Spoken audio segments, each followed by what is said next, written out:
आज के हालात देखकर लगा कि क्या राज्य कोरोना की कमान संभाल पाएंगे, क्योंकि केंद्र सरकार ने लॉकडाउन 4 के जो दिशा निर्देश दिए उनमें बहुत कुछ राज्यों पर निर्भर है। और ऐसा राज्य मांग भी रहे थे कि हमें तय करने दो कि कैसे कैसे नियम बनाने हैं, ताकि कैसे कैसे गाड़ी चलानी है। लेकिन आज जो दिखा है देश भर में, यूपी में हो, राजस्थान में हो, महाराष्ट्र में हो, छत्तीसगढ़ में हो, देश भर से ऐसी तस्वीरें आ रही हैं कि लग रहा है कि भाई राज्यों को देने के बाद कंट्रोल क्या राज्य संभाल पाएंगे। हमारे साथ यूपी के मंत्री मोहसिन रजा जुड़ रहे हैं, राजस्थान के मंत्री प्रताप सिंह खाचरियावास हैं, कविनगर गाजियाबाद से अमित सिंह है हमारे साथ, और घंटाघर गाजियाबाद से दीपक बिष्ट हैं। गाजियाबाद में जो कुछ हुआ वो इनसे हम इस पर हम बात भी करेंगे। उधर छत्रपति शिवाजी टर्मिनल्स से मुंबई से विवेक गुप्ता हमारे साथ जुड़ रहे हैं।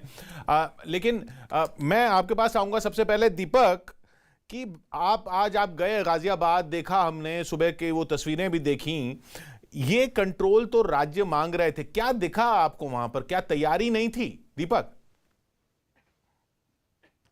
देखिए किशोर, बिल्कुल सही बात कही आपने कि तैयारी जिस तरह से हुई थी उससे ज़्यादा यहाँ पर भीड़ दिखी थी, क्योंकि 9,000 लोग एक साथ यहाँ पर पहुँचे थे। इसका मतलब ये था कि जो डीएम साहब ने कहा कि एक साथ 9,000 लोग पहुँचते हैं और यहाँ से बिहार जाने के लिए तैयार होते हैं, लेकिन उनके लिए यहाँ पर समुचित व्यवस्था नहीं थी, जिसकी वजह से सोशल डिस्टेंसिंग पूरी तरह से नाकामयाब रही, फेल रही कहा जाएगा। यहाँ पर देखिए अभी भी लोग हैं जो सुबह से लगातार यहाँ पर आए हैं अलग अलग जगह से और बिहार जाने के लिए लाइन पर लगे हुए हैं, लेकिन यहाँ पर उनके बीच में डिस्टेंसिंग अभी भी नहीं दिखाई दे रही। मैं दीपक जो दिन में हमने देखा था ना, दिन में जो आपने देखा था, अभी भी हम देख रहे हैं वहां पे, दिन में जो आपने देखा था वो देखते हैं पहले।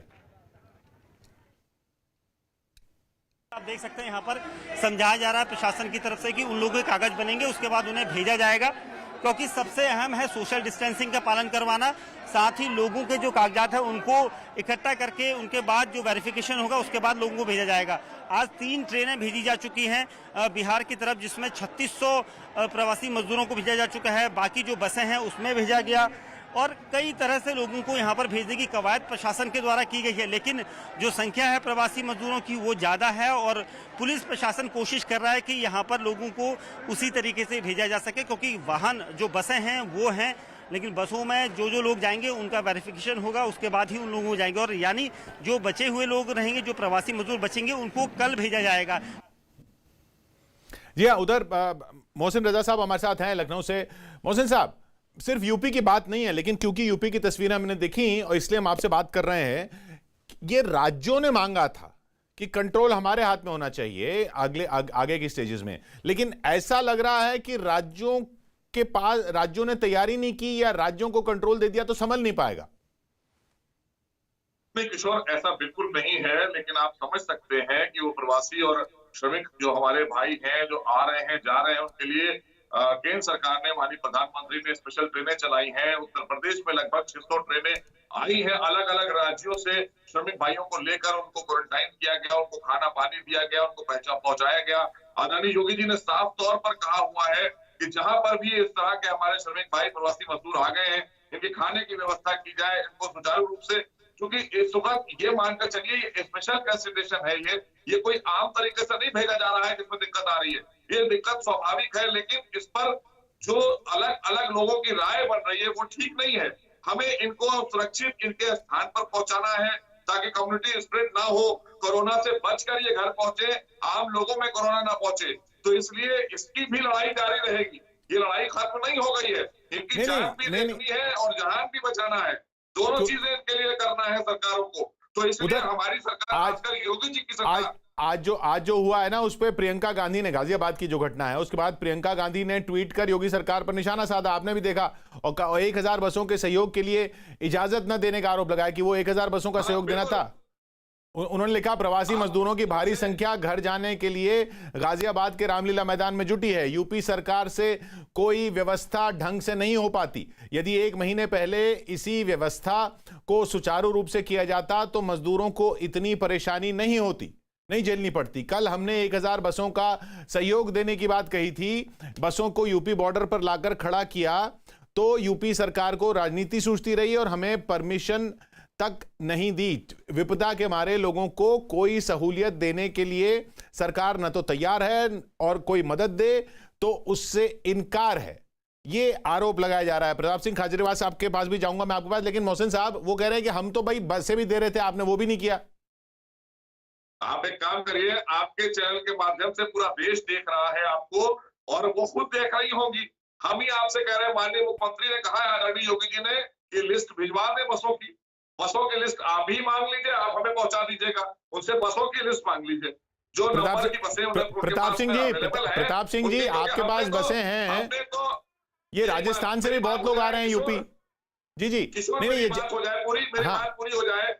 12,000 बसें आदरणीय योगी जी ने चलाई है, जिससे श्रमिक भाई अपने अपने स्थानों पर जा रहे हैं, गंतव्य पे जा रहे हैं, और उनको जहां जहां पहुंचाया जा रहा है, जांच भी हो रही है। लेकिन आप प्रियंका जी से हम आपके चैनल के माध्यम से कहना चाहते हैं कि वो आपके चैनल को ही लिस्टें दे दें, हर चैनल को वो लिस्ट दे दें, ट्वीट ना करें। ट्वीट से बेहतर होगा सारे चैनल को लिस्ट प्रोवाइड कर दें, वो हमारे पास आ जाएगी। जी मैं प्रताप सिंह खाचरियावास साहब हैं, मंत्री हैं राजस्थान सरकार में।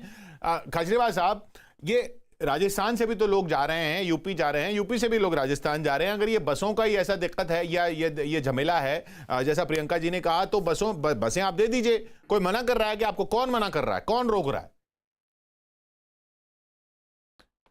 देखिए, मैं एक बात कह दूं, मैं इनके बीच में नहीं बोला, इनको बोलना नहीं चाहिए। ये सब जानते हैं, पूरा देश देख रहा है। प्रियंका गांधी जी, जब राहुल गांधी जी फुटपाथ पे मजदूरों से मिलने गए, जाकर उनका दर्द जाना, प्रियंका गांधी जी ने आगे बढ़कर 1000 बसों की व्यवस्था कराई। खुद एआईसीसी के सचिव मिस्टर जुबेर खान, राजस्थान के मंत्री विश्वेंद्र सिंह और सुभाष गर्ग बसों को लेकर गए। यूपी सरकार ने परमिशन नहीं दी, और लिस्टें भी योगी जी ने, जब से मुख्यमंत्री जी ने कहा, लिस्टें भी उनके पास भेज दी गई है। और ये कोई कंपटीशन का सवाल नहीं है। यदि हम बसें उपलब्ध करा रहे हैं तो आपको बसें भेज दी लिस्टें हमने। आपके जुबेर खान जी ने आपके यहाँ पे प्रियंका गांधी जी के जरिए योगी जी के पास लिस्टें आ गई है। आपके साथ एक मिनट मोहसिन साहब, मोहसिन साहब एक मिनट, मोहसिन साहब एक मिनट, मोहसिन साहब एक मिनट, मोहसिन साहब एक मिनट, मोहसिन साहब में बैठाते नहीं है, उपलब्ध कुछ कराते नहीं है। पूरा देश देख रहा है तो यूपी की सरकार कुछ काम कर नहीं रही है। बस मोहसिन साहब बैठकर किसी को बोलने नहीं देना, आपका ये काम रह गया। जैसे ही प्रियंका गांधी का, राहुल गांधी का नाम आता है, वैसे ही आप घबरा जाते हैं। यदि 1000 बसें प्रियंका गांधी की दे रही है तो मोहसिन साहब एक मिनट रुके। मोहसिन साहब सुन तो लें उनको। बीच में बोलेंगे नहीं तो पूरी बात समझ में आएगी। आप प्रताप सिंह जी आप कह रहे हैं कि आपने, प्रताप सिंह जी आप कह रहे हैं कि बसों की लिस्ट वगैरह सब कुछ दे दी गई योगी सरकार को। बात तो पूरी कर लूं मैं। जी बोलें आप। मैं यही तो कह रहा हूं, आप मेरी बात पूरी सुनेंगे तो क्लियर हो जाएगी। मैं कोई आरोप नहीं लगा रहा, मैं सिर्फ मेरी बात ये कह रहा हूं कि जब ये पता चला कि यूपी बॉर्डर पे बहुत ज्यादा भीड़ है, मजदूर परेशान हो रहा है और मजदूर के पास बसों की दिक्कत है, तो विपक्ष के नेता के रूप में कांग्रेस पार्टी, यदि कांग्रेस पार्टी के नेता राहुल गांधी कहीं चले जाते हैं, मजदूरों का दर्द जानते हैं, तो अच्छी बात है। पहले भी बीजेपी के नेता रहे, तो जब विपक्ष के नेता कोई सवाल उठाते थे तो उसे गंभीरता से लेकर उस सवाल पे जवाब दिया जाता था। प्रियंका गांधी जी को लगा कि बसों की प्रॉब्लम है, उन्होंने 1000 बसें हायर की। कांग्रेस पार्टी की राष्ट्रीय अध्यक्ष सोनिया गांधी जी ने कहा था मजदूरों को पूरे देश में उसके घरों पर पहुंचाने के लिए कांग्रेस संगठन सब जगह फ्री ऑफ कॉस्ट अपने स्तर पर कार्यकर्ता पैसे करके व्यवस्था करेंगे। 1000 बसें जब बॉर्डर पर खड़ी कर दी, वो ऑल इंडिया कांग्रेस कमेटी के सचिव जुबेर खान और राजस्थान के मंत्री विश्वेंद्र सिंह, सुभाष गर्ग पहुंच गए, तो हमारे कांग्रेस का झंडा हमें नहीं चाहिए था। प्रियंका गांधी जी ने मॉरल ड्यूटी मानते हुए वहां पर बसें लगाई। उन बसों को आपने परमिट नहीं किया, आप उनको काम में ले लेते। यूपी सरकार की बसें भी काम में आ जाती, ये भी काम में आ जाती। देश ये कौन सी बसें थी? ये प्रताप सिंह जी कौन सी बसें थी? उसमें क्या प्रॉब्लम है? ये क्या राजस्थान रोडवेज की बसें थी? कौन सी बसें थी? ये प्राइवेट बसें, प्राइवेट नहीं, राजस्थान रोडवेज की बसें नहीं थी, राजस्थान की रोडवेज की बसें नहीं थी, सरकारी बसें नहीं थी, प्राइवेट बसें हायर करके प्राइवेट बसें ऑल इंडिया कांग्रेस कमेटी की तरफ से लगाई गई। और वहां जुबेर खान खुद गए, ऑल इंडिया कांग्रेस कमेटी के सचिव, और जब उनको परमिशन नहीं मिली तो राजस्थान के 2 मंत्रियों को उन्होंने वहां बुलाया, उन मंत्रियों ने भी बात की। प्रियंका गांधी जी ने कोई गुनाह नहीं किया। बसें ये कहां खड़ी थी बसें? कहां बॉर्डर पे कहां खड़ी थी? बीजेपी में झगड़े का सवाल नहीं है। नहीं, कहां पे खड़ी थी बॉर्डर पे बसें? कमाल कर रहे हैं आप। यूपी बॉर्डर पे पहुंच गए, भरतपुर से बसें निकली, बस भरतपुर से बसें निकलकर यूपी मैं सिर्फ जानकारी ले रहा हूं। नोएडा पहुंच गई तो आपको बसों को लेना चाहिए, आप लेने को तैयार नहीं। कैमरामैन भेजिए, किशोर कैमरामैन भेजिए, वहां पर कैमरामैन मौजूद है, तैयार खड़ी, आप तो परमिशन दे दीजिए। बॉर्डर अच्छा, सुनिए मोहसिन साहब, आपको सिर्फ मोहसिन साहब, आपकी बसों की लिस्ट जो मंगवा हमसे मांगी दीजिए, थी वो हमें लिस्ट आ जाने दीजिए, हम लोग उसको फॉरवर्ड कर देंगे। जुबेर खान आप जी ने लिस्ट आपको मंगवा भेज दी दीजिए, है। आप कहिए वहीं पर किशोर, आप अपने रिपोर्टर से कहिए नहीं, लिस्ट कि भेज जो दी हमने, सोनिया सरकार को भी प्रियंका भेज गांधी दी जी है, ने चैनल बसें को भी भेजी भेज हैं, देंगे। उनकी लिस्ट मैं दे तो दें। कह रहा हूँ न्यूज 18 पर अब आप न्यूज़ चैनल सफाई दे वालों रहे को भेज हैं। दे जब रहे बसें हैं, वहां आप खड़ी चले हुई है जाइए कि 24 बसें घंटे से, दिखाइए। आपको उनको परमिशन देनी चाहिए थी। आप ना उनकी मजदूरों की रोटी की व्यवस्था मैंने कर कहा पा रहे हैं, ना ना कि बसों आप से उनको बसों घर की लिस्ट पहुंचाने की क्यों नहीं दे व्यवस्था रहे कर पा हैं? रहे हैं। मोहसिन साहब, आप मोहसिन साहब, आपको कोई, अच्छा मोहसिन साहब, मेरा एक सीधा सवाल, अपनी बसेस की लिस्ट पर एक सीधा सवाल मोहसिन साहब आपसे मेरा, मोहसिन साहब, एक मिनट मोहसिन साहब, मजदूरों के साथ कोई हमदर्दी नहीं की है। मजदूरों को बैठा कर रवाना कर दिया। प्रताप सिंह जी, एक मिनट मुझे बोलने दें, एक मिनट मुझे बोलने दें प्रताप सिंह जी। मोहसिन साहब, मेरा सिर्फ सीधा सवाल, आपको कोई परहेज तो नहीं है? अगर कांग्रेस ने कोई इंतजाम किया बसों का, आपको कोई परहेज है क्या? अगर किया है तो मैंने किशोर, हमारी सरकार को कोई परहेज नहीं है, लेकिन लिस्ट दे दे, वो लिस्ट ठीक को है, मिलान कर लिया चलिए, जाएगा और बसों को छोड़ दिया जाएगा।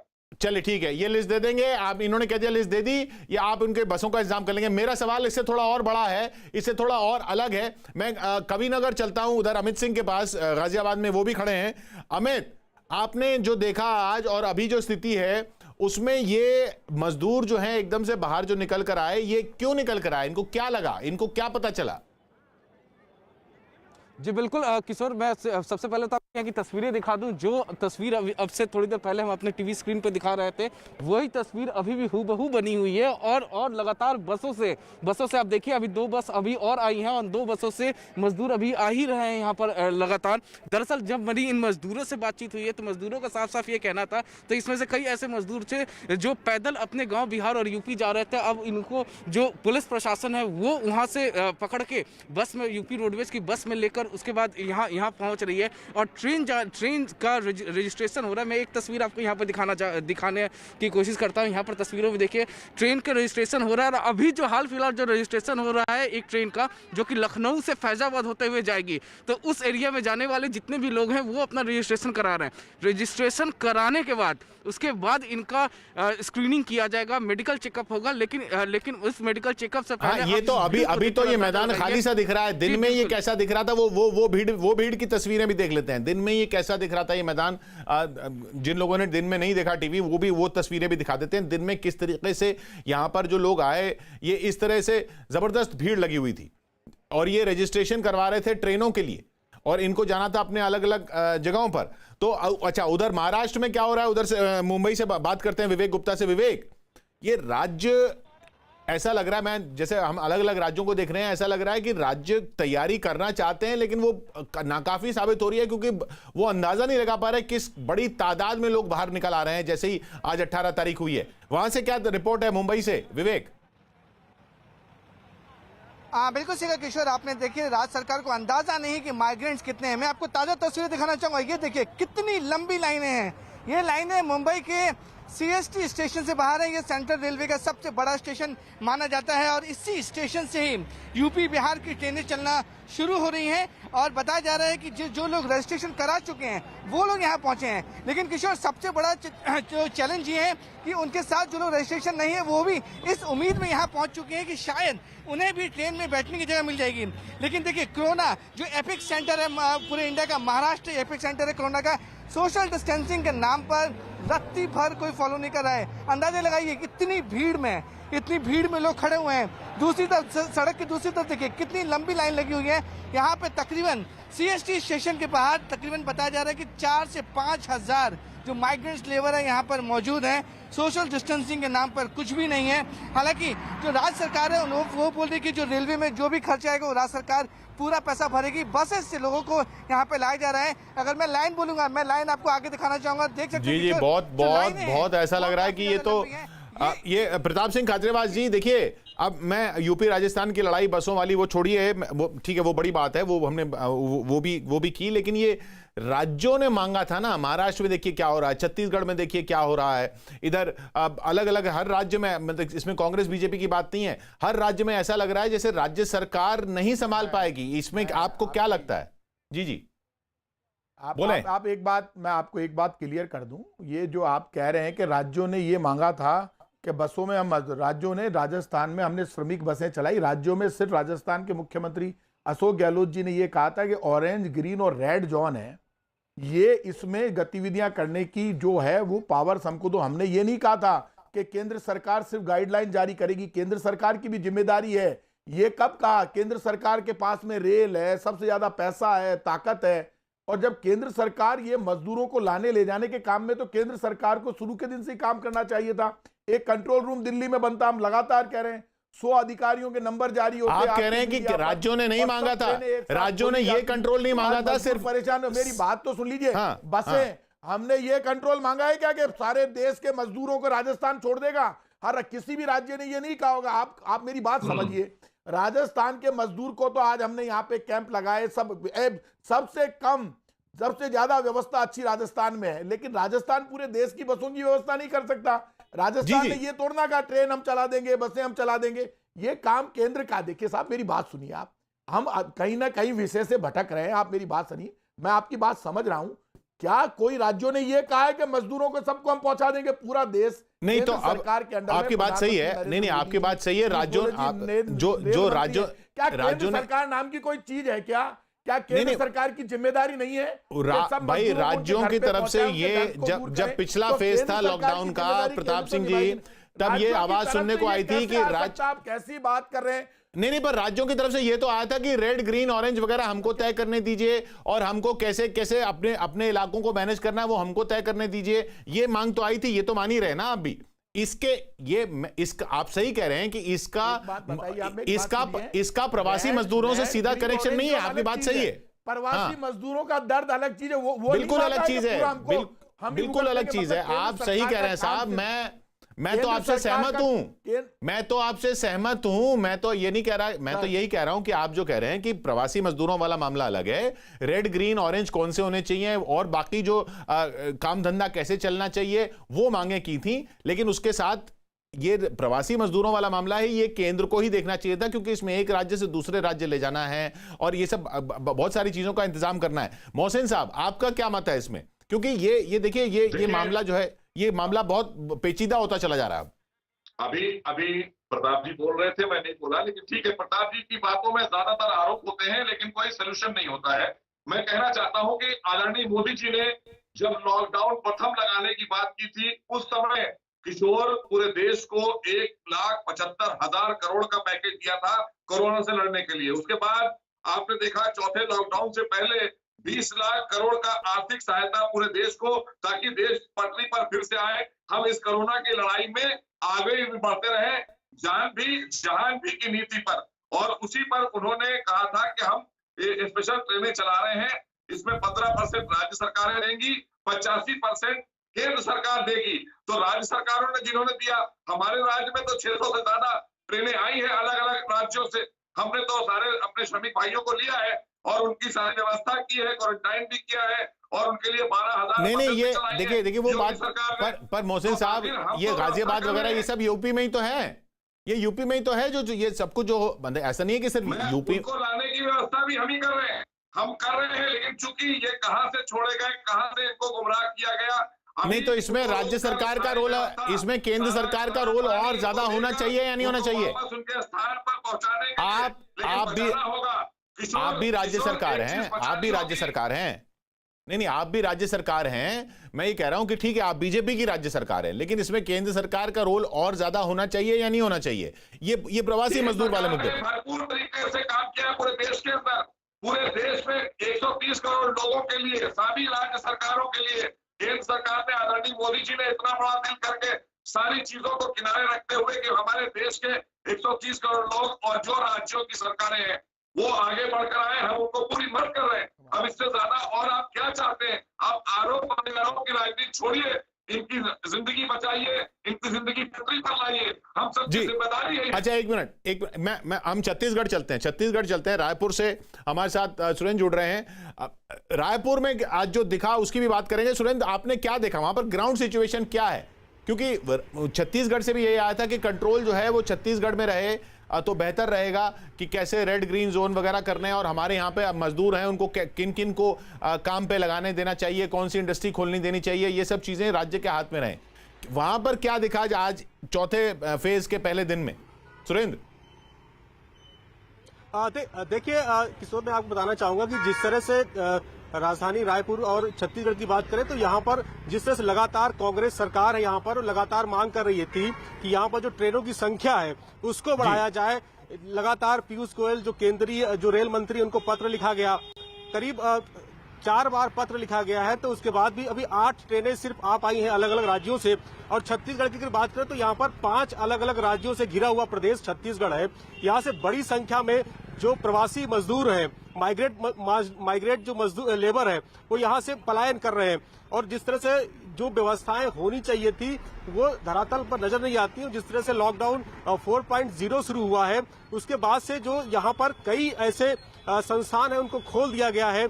अभी जिस तरह से 50 दिन ऊपर हो चुके ज्वेलरीज की जो शॉप थी, दुकानें थी, उनको खोला गया है, तमाम से मार्केट खोले गए हैं। इस बार हम रजबंधा तालाब की तरफ आपको दिखाने की कोशिश करेंगे। हमारे कैमरा पर्सन रोहित श्रीवास्तव है कि आप देख सकते हैं यहाँ पर जो गाड़ियां खड़ी हुई है, यहाँ पर जो लोग हैं वो घरों से बाहर निकले हुए हैं और जो उनके जो जरूरत के सामान है उसको लेने के लिए निकले हुए हैं। मार्केट्स खुल गए हैं किशोर जी। तो ये माना जाए कि जिस तरह से लॉकडाउन 4.0 नहीं तो मार्केट का खुलना, मार्केट में सोशल डिस्टेंसिंग कराना, ये तो राज्य सरकार को देखना पड़ेगा ना, इसमें तो केंद्र नहीं देखेगा। वो सब चीजें वहां पर नियमों के हिसाब से या गाइडलाइन के हिसाब से होती दिख रही हैं छत्तीसगढ़ में। सुरेंद्र, सीधा सवाल ये है। देखिए किशोर जी, जिस तरह से सोशल डिस्टेंसिंग की बात की जाए तो जो मानक है कि अगर 3 गज उनको दूरी बना के रखनी है एक व्यक्ति से दूसरे व्यक्ति की, वो नजर नहीं आती है। मैं ये कह रहा हूं कि राज्य सरकार कंट्रोल में दिख रही है, कंट्रोल में दिख रही है सिचुएशन के। देखिए जिस तरह से जो भीड़ दिख रही है, जो लगातार लोग अब एकदम से जैसे आजादी होती है, आजादी मिल गई है उनको 50 दिन के बाद, जिस तरह से लॉकडाउन में अच्छा वो एकदम से सब लोग एक साथ आ गए। तो ये वाली प्लानिंग जी मोहसिन साहब, दिक्कत ये है कि ये वाली प्लानिंग क्या नहीं हुई चाहे राज्य के स्तर पर कि भाई जब एकदम 50 दिन के बाद एकदम से ऐसे खुलेगा, जैसे लोग 17 तारीख के बाद 18 का इंतजार करेंगे और बहुत सी जगह बहुत लोग निकल कर आएंगे, बहुत सी चीजें खुलेंगी, तो क्या ये ऐसा लगा कि प्लानिंग नहीं है, ये प्लानिंग नहीं की गई या प्लानिंग नाकाफी रही? मोहसिन साहब, आप क्या कहेंगे इसमें? नहीं, देखिए किशोर, यहाँ पर एक बात कहना चाहूंगा मैं, खास करके आप लोगों ने पहले भी दिखाया था, जब प्रथम लॉकडाउन हुआ था उस समय आपने देखा होगा कि दिल्ली की जो आम आदमी पार्टी की सरकार है वहां पर किस तरह से लोगों को कह दिया गया था कि आप लोग अपने अपने राज्यों में जाइए और आपको जाने के लिए हम बसें लगा रहे हैं। तो एक भ्रम की स्थिति पैदा कर दी गई थी। ये जो बेचारे हमारे श्रमिक हैं, लेबर क्लास लोग हैं, ये उतने शिक्षित और उतना ज्ञान नहीं रखते हैं, इनको हर बार यही सब चीजें हो जाती है, बेचारे एकदम से निकलते हैं, इन्हें घर जाना है। हम कह रहे हैं जिस तरह से आदरणीय योगी जी ने उत्तर प्रदेश के अंदर तमाम अपने श्रमिक भाइयों के लिए काम खोल दिया है, काम कर रहे हैं, सोशल डिस्टेंसिंग का पालन करते हुए करोड़ों की तादाद में उत्तर प्रदेश में श्रमिक काम कर रहे हैं। अगर इन्हें वापस मैं एक बात अगर इन्हें स्थापित कर दिया जाए तो थोड़ा इन्हें संयम मिल जाएगा, टाइम मिल जाएगा। अगर ये एकदम से आ गए हैं तो इनको पहुंचाने की जिम्मेदारी भी हमारी है, लेकिन हर चीज की सुरक्षा को देखना होगा कि कम्युनिटी स्प्रेड ना हो जाए। इनकी वहां चेकिंग होगी, उसके बाद इनको क्वारंटाइन किया जाएगा। पर मोहसिन साहब, कानून वही पालन किया जाएगा। ये देखिए ना, अभी तस्वीरें हम मेरठ की भी दिखा रहे थे, मेरठ में भी वही हाल है, मुंबई में भी वही हाल है, रायपुर में भी वही हाल है। मेरा सिर्फ ये कहना है कि तैयारियां, क्या अंदाजा कि भाई 50 दिन बाद जब होगा या खुलेगा तो लोग किस तरह से सड़क पर आ जाएंगे, चाहे वो अहमदाबाद देखिए, चाहे मुंबई देखिए, चाहे मेरठ देखिए, चाहे रायपुर देखिए। प्रताप सिंह जी, क्या अंदाजा ये नहीं था कि इतने दिनों बाद जब खुलेगा तो एकदम से लोग सड़क पर आ जाएंगे? देखिए, एक बात आप मानकर चलिए, एक बात सच को हमें स्वीकार करना पड़ेगा। कांग्रेस और बीजेपी हम आपस में कितना ही टकरा लें, कितनी बात कर लें, लेकिन जो पार्टी सरकार में होती है, केंद्र में होती है, उनको पूरी आंखें खुली रखनी पड़ेगी, उनकी लाखों करोड़ों आंखें बनानी पड़ती है। केंद्र सरकार की जिम्मेदारी है कि वो इस बात को समझती कि पूरे देश में प्रवासी मजदूर अलग अलग स्टेट में काम करता है, अलग अलग स्टेट में रहता है। बड़ा लॉकडाउन होगा तो उसके सामने रोजी रोटी की समस्या आएगी, वो अपने घर जाने की कोशिश करेगा। आपने लॉकडाउन कर दिया, उसको जाने का मौका नहीं दिया, जैसे नोटबंदी हुई थी वैसे लॉकडाउन हुआ। अब आप लॉकडाउन के बाद ये और सुन लीजिए, ये व्यवस्था केंद्र सरकार को, मैं फिर कह रहा हूं, आरोप नहीं लगा रहा हूं, मैं केंद्र सरकार से रिक्वेस्ट करूंगा, 20 लाख करोड़ का पैकेज लोगों के समझ में नहीं आ रहा है। आप क्या देना चाहते हैं, क्या समझा रहे हैं? आप डायरेक्ट पैसा दीजिए 80-90 करोड़ लोगों के खाते में। आपने कहा था 15 लाख आएंगे, अच्छे दिन लाऊंगा 15 लाख दूंगा। आप तो 15,000 से 50,000 रुपया। नहीं देखिए वन राशन कार्ड, वन अच्छा नहीं प्रताप सिंह जी, थोड़ा सा चुनावी भाषणबाजी को इससे अलग किया जाए ना। अभी बहुत बड़ा सीरियस मामला चल रहा है देश में। मजदूर को, पूरे देश की जनता को जरूरत है मदद की। केंद्र सरकार को ये मदद करनी पड़ेगी। बेवजह बीच में खड़े होकर केंद्र सरकार अपनी जिम्मेदारियों के पीछे नहीं हट सकती। बीच में ये बोलते इसलिए है कि आवाज मेरी वहां तक नहीं पहुंचे। ये मेरी आवाज नहीं है, ये हिंदुस्तान की जनता की आवाज। एक मिनट नहीं प्रताप सिंह जी, एक मिनट मोहसिन साहब। भाई आपके कहने से थाली बच गई। थाली में चावल डालते, गेहूं डालते, आप चाय चीनी अरे जो नहीं, अच्छा ठीक, मैं आगे की बात कर रहा हूँ प्रताप सिंह जी, आगे की बात। अच्छा एक मिनट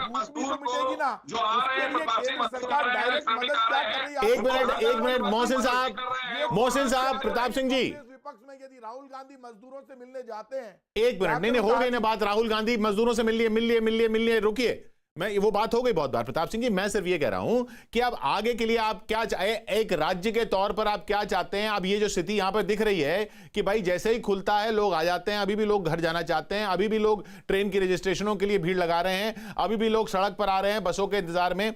अब ये बताइए केंद्र सरकार से क्या चाहते हैं आप? कितना कंट्रोल किस चीज पे अपना चाहते हैं और किस चीज पे केंद्र सरकार का चाहते हैं? प्रताप सिंह जी देखिए, आपने बहुत अच्छा सवाल किया है और आपके जरिए मैं केंद्र सरकार से हाथ जोड़कर रिक्वेस्ट करूंगा कि हमने यहां पर राजस्थान में श्रमिक बसें लगाई है, हमारी तरफ से हम ट्रेन भी ले रहे हैं, ट्रेनों में भी भेज रहे हैं, लेकिन अब जो ये मजदूरों का मामला है इसमें केंद्र सरकार को इंटरफेयर करके दिल्ली में कंट्रोल रूम बनाकर प्रधानमंत्री जी को राज्य के सब मुख्यमंत्रियों से बात करके विपक्ष से मजदूरों की जो परेशानी है उसको समझना पड़ेगा। पूरे देश में ट्रेनें चला देनी चाहिए फ्री ऑफ कॉस्ट और राज्यों को बड़ा पैकेज जारी करना चाहिए। सिर्फ एक ही काम चले। अब जो मजदूरों के हालात हो गए, रोज एक्सीडेंट हो रहा है, आप कह रहे हैं कि अच्छा, अब आप कह रहे हैं कि ये पूरी व्यवस्था हो और एक कंट्रोल रूम, साथ उनके लिए राशन की भी व्यवस्था करें और हाँ जी, एक कंट्रोल रूम बने, ट्रेनें सारी खोल दी जाएं, राशन की व्यवस्था की जाए। तो राज्य को क्या चाहिए अपने लिए? राज्य क्या करेंगे?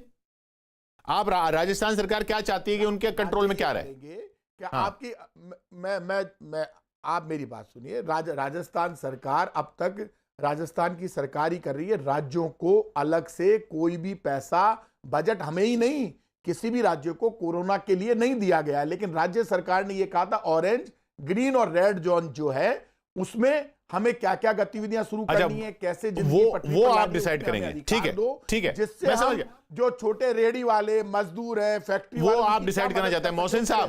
मोहसिन साहब आपको केंद्र से क्या आप इससे सहमत हैं जो प्रताप सिंह जी कह रहे हैं कि एक कंट्रोल रूम बने और ट्रेनें खोल दी जाएं केंद्र में और बाकी रेड ग्रीन जोन वगैरह जो हैं वो राज्य के लेवल पे तय हो, तो ये पूरी प्रॉब्लम सॉल्व हो सकती है जो अभी दिख रही है और प्रॉब्लम है? जैसा कि मुझे इतनी देर की बातों में प्रताप सिंह जी की समझ में आया कि उनको अज्ञानता की वजह से उन्होंने ऐसी बात कही है, क्योंकि जब देश इतना बड़ा हो और बगैर कंट्रोल रूम के नहीं चलता है, जब इस तरह की स्थिति है, इस परिस्थितियों में 100% वहां कंट्रोल रूम है, उन्हें नहीं कोई अज्ञानता नहीं है, कंट्रोल रूम नहीं बनाया भैया, कोई अज्ञानता नहीं है। अज्ञानता आपकी, आप बीच में बोल रहे थे कंट्रोल रूम नहीं बनाया आपने कहीं पर भी, कोई ट्रेनें नहीं चलाई है आपने। आप जो कह रहे हैं अज्ञानता मेरी नहीं, अज्ञानता आपकी। आप पहले केंद्र सरकार में, आप बीजेपी के हैं, मंत्री है यूपी सरकार में, पता तो करो। ये तो हर चैनल को पता है कंट्रोल रूम है ही नहीं दिल्ली में कोई। आप कुछ कर ही नहीं रहे मजदूरों के लिए। केंद्र सरकार तो बार बार कह रही है राज्य करेंगे, राज्य आपस में इंटरेक्शन कर ले, राज्य आपस में बात कर ले। आप झूठ बोल रहे हैं चैनल पर बैठकर। मेरी अज्ञानता नहीं है, अज्ञानता आपकी है। आप बेवजह यूपी सरकार, आप केंद्र सरकार के खिलाफ मैंने कोई आरोप लगाए नहीं। आप बेवजह पैरवी कर रहे, बेवजह पैरवी कर रहे। आप ये तो बताइए कौन सा कंट्रोल रूम बनाया है और कंट्रोल रूम के नंबर है तो बता दो न्यूज 18 के ऊपर। तो दिल्ली में कौन कंट्रोल रूम को देख रहा है, कौन रेल मंत्री देख रहे हैं, प्रधानमंत्री देख रहे हैं, कौन से मंत्री देख रहे हैं? भारतीय जनता पार्टी की केंद्र की सरकार ने अब तक मजदूरों की सुधी नहीं दी, आज तक मजदूरों को संभाला ही नहीं। इस बात को सब जानते हैं कि भारतीय जनता पार्टी की केंद्र की सरकार बार बार राज्यों को कहती है हमने मजदूरों के लिए बसें लगाई, हमने 5 करोड़ 30 लाख मजदूरों के लिए गेहूं की राशन की व्यवस्था अरे, की, लेकिन केंद्र यहाँ पे क्लैरिटी ये समझ में नहीं आ रही। जहां फंसे हुए प्रवासी वो जो पैदल चल रहे हैं उनके लिए मदद केंद्र सरकार को करनी पड़ेगी। नहीं, देखिए प्रताप सिंह जी, आप बार बार कहते हैं मतलब केंद्र सरकार की कोई जिम्मेदारी नहीं होनी चाहिए उसमें बुरा मानने की क्या बात है। राज्य आपस में कर लेंगे ये तो नहीं दिख रहा, ये राज्य आपस में कर लेंगे ये तो नहीं दिख रहा, और वो इसलिए नहीं दिख रहा क्योंकि हर राज्य में एक ही पार्टी की नहीं है सरकार। जहां बॉर्डर पे एक दूसरी पार्टी की सरकार आती है वहां पे राजनीति हो ही जाती है। वो कहते हैं साहब उन्हें आप वो इन फलां राज्य ने ये नहीं किया, फलां राज्य ने ये नहीं किया, फलां राज्य ने वो नहीं किया, फलां राज्य ने वो नहीं किया। मोहसिन साहब, आपको हरियाणा से कोई प्रॉब्लम है? नहीं है। आपको प्रॉब्लम दिल्ली और राजस्थान से हो रही है, वहां पे दूसरी पार्टियों की सरकार है। ये भी तो ये वाली बात तो खत्म होनी चाहिए ना मोहसिन साहब। किशोर वो बातें हमारी कोई नहीं है। हम द्वेष भावना से काम नहीं कर रहे हैं कतई भी। हम हमारी जिम्मेदारी है, हमारे श्रमिक भाई, हमारे जो मजदूर प्रवासी हैं वो अपने घर अगर आना चाहते हैं तो उनको लाने की व्यवस्था आदरणीय मोदी जी से लेकर